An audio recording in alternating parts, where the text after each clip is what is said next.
E bentornati a Visioni da Simac Tannintech. Siamo in questo momento con Andrea Meucci, che è il vicepresidente di UNPAC, l'associazione che riunisce le aziende del settore chimico con le applicazioni per i settori conciari e dei materiali.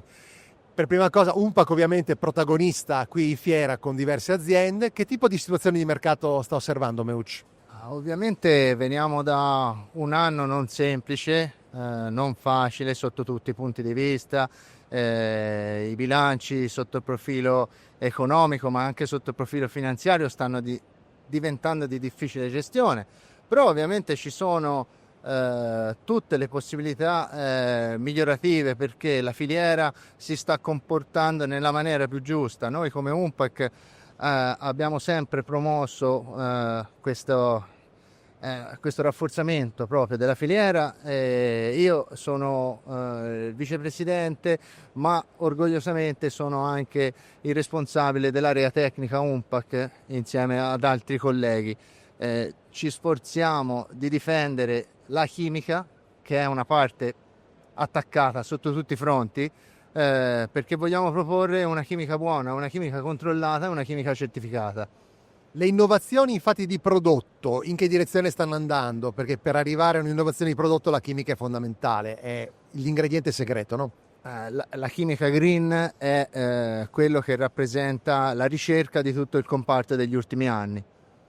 C'è poco altro da aggiungere perché tutto ciò che riesce a dimostrarsi green sotto tutti i punti di vista è quello che colpisce. L'Italia da questo punto di vista che ruolo ha nel panorama globale della conceria? Cioè c'è ancora una fase trainante, un ruolo di player dominante dell'Italia o ci sono aspetti concorrenziali importanti? Allora, gli aspetti concorrenziali importanti li abbiamo sotto il punto di vista proprio del prezzo delle materie. Sotto il punto di vista della ricerca, fortunatamente le aziende italiane sono quelle che stanno trainando, mentre altre aziende hanno abbandonato ormai da anni. E i distretti conciari come li vede? Parliamo ovviamente di Arzignano, Val di Chiampo, Santa Croce, Pontegola, parliamo di Solofra, parliamo di Turbigo. Allora, sono tre distretti ovviamente completamente diversi che hanno vissuto degli alti e bassi durante l'annata, però si sono difesi in momenti diversi durante l'anno, si sono difesi veramente bene.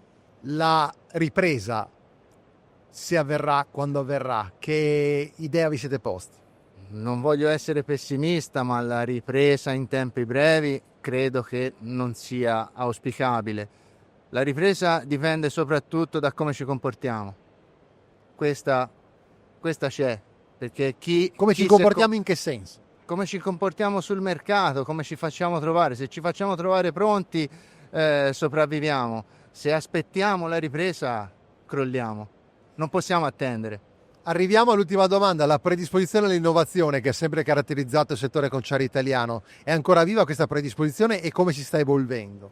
Beh, sicuramente basta vedere i bilanci di tutte le nostre aziende negli ultimi 5 anni, credo ognuno abbia grossi investimenti in ricerca e questo significa che ci crediamo, che vogliamo essere parte di questi nuovi sviluppi.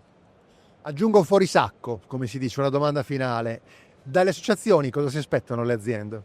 Le aziende si aspettano dall'associazione una risposta sotto i termini di fare gruppo. UNPAC è portavoce vogliamo dare proprio la sensazione che facendo gruppo si va avanti. Come è stato detto prima, con il campanilismo si va poco lontano. Grazie ad Andrea Meucci, vicepresidente di UNPAC, e appuntamento tra poco con un nuovo ospite.